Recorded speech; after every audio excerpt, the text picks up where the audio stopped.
कराची मलिक जे सहाफ़ी ऐं समाजी अॻवान अब्दुल गनी बारे जो अवामी प्रेस क्लब में प्रेस कॉन्फ्रेंस कंदे चयो आहे त मुंहिंजी न्याणी सोरठ 2 साल अॻु हारिस जमाली सां शादी कई हुई।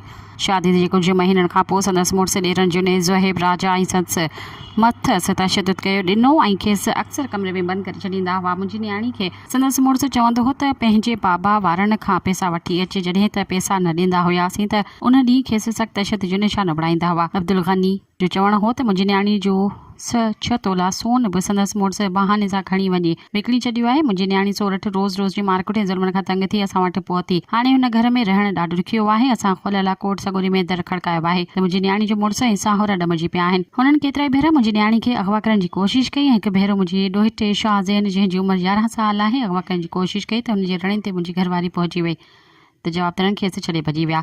अहिड़े क़िस्म जो केस स्टील टाउन थाणे ते दाख़िल करायो आहे, पर पुलिस पंहिंजी रिवायती सुस्ती सबबु को बूटो न ॿारियो आहे। इन वाक़िए खां पोइ हुननि मुंहिंजे मथां हमिलो करे जहिड़े जो केस मुंहिंजे मथां दाख़िल करायो आहे ऐं असां ख़िलाफ़ु रण ॿाहिरि ॾिनो आहे। मूं समेत मुंहिंजे पुटु मेहराण बारे जो ऐं मुंहिंजे ॿियनि अज़ीज़नि मथां कूड़ा केस दाख़िल कराया विया आहिनि। हुन हाई कोर्ट सिंध जे chief justice IG Sindh SSP Malik खे अपील कई त मूं समेत सभिनी अज़ीज़नि मथां दाख़िल कयल कूड़ा केस ख़ारिज करे असांखे क़ानूनी तहफ़्फ़ुज़ ॾिनो वञे। सब्सक्राइब कयो अवामी न्यूज़ HD खे ऐं ताज़ा तरीन ख़बरुनि लाइ ॾिसंदा रहो अवामी न्यूज़ HD।